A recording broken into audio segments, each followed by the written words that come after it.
"Don't worry, Enforcer. You can count on us," one of the senior members replied so that everyone could hear. The rest of them stood up and shouted, "Yes!" Kevin let them all eat and drink as much as they wanted. He fell asleep very late in the back room that Cook had reserved for him. The next morning, Kevin washed up quickly and drove straight to campus so he could get to Professor Murdoch's class on time. Penny passed a note to Kevin as soon as she sat down. It read, "Are you free tonight? I still owe you dinner." Kevin smiled and shook his head. Penny was still trying to make up for that whole thing with her cell phone. After their dinner plans were interrupted by Professor Murdoch, Kevin had completely forgotten about it. If she hadn't given him a note just now, he never would have given it another thought. "Good work, Kevin. You've already made friends with the cutest student in our class," Dalton commented as he saw the note on Kevin's desk. Dalton knew about Penny's reputation, and he also knew that everyone in the school wanted to get to know her. Boy, would they be jealous to know that she'd actually asked Kevin out to dinner. It was a dream come true. "It's no big deal, Dalton. Do you want to come along?" Kevin smiled as he patted his friend on the shoulder. "You don't have to ask me twice," Dalton replied happily. Of course he was married, but it was just a dinner with friends, not an affair. He was sure that his wife Miranda would trust him. "Sounds like a plan."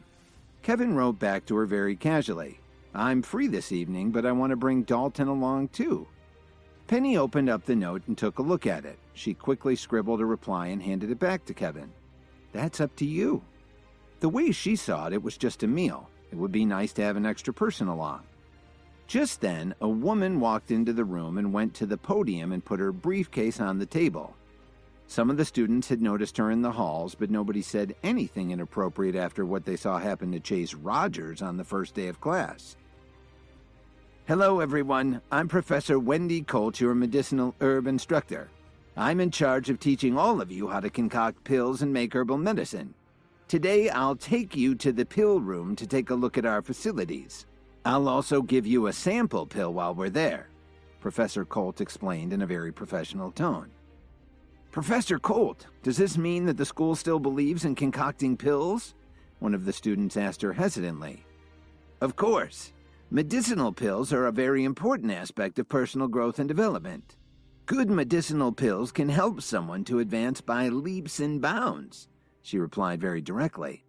"However, as there were fewer and fewer apothecaries over the years, we lost some of our knowledge base, so the current formulas are exceptionally rare. The preparation techniques that you will learn have been developed over the past several decades from piecing together what information we had left, combined with modern pharmaceutical techniques.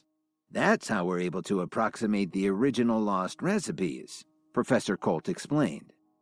"So even though they're not exactly the same as the pills of the past, we like to think that they're even better," Professor Colt boasted as she led the students out of the classroom. Most of these students had only seen a few herbal meds in their lifetime. Now they found out that they'd be able to learn the secrets of pill concoction. How could they not be excited by this? A few minutes later, they arrived at the science building and headed into the pill room. The enormous space was lined with exotic plants, and there were long tables running from one end of the room to the other. Each table had a large bowl and some preparation equipment that looked a little like kitchen utensils. Professor Colt divided the class into smaller groups. Kevin and Dalton were happy to see that they'd been assigned to the same group. Some of the other students were jealous to see that Penny was also put in Kevin's group. "Everyone, please listen to me. The school permits you to take any pills you make out of this room as long as it's been inspected and approved by the instructor. Please note that some of the ingredients have been artificially grown. They're very difficult to find in nature," she informed them. "You have to listen to my instructions very carefully. Don't do anything without checking with me first. Today, I'm going to show you how to make the healing pill. Its main purpose is to treat all kinds of external injuries. Under normal circumstances, it only takes 2 hours to take effect and heal your injuries," Professor Colt explained as she went to a large cabinet and took out 6 kinds of medicinal ingredients. She used the equipment on the table to measure and prepare the ingredients in the bowl. Then she lit a Bunsen burner on the table. While she was doing this, she continued to describe what she was doing to the attentive group of students. "Wow, Professor Colt is so awesome," one of the students exclaimed. "Yeah, this stuff's really cool," her classmate replied. A lot of them never thought they'd actually be able to witness someone making herbal medication. They watched intently as Professor Colt prepared one pill after another.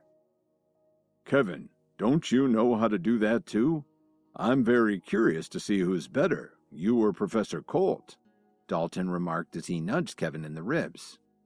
"You also know how to make herbal pills?" Penny asked Kevin in amazement.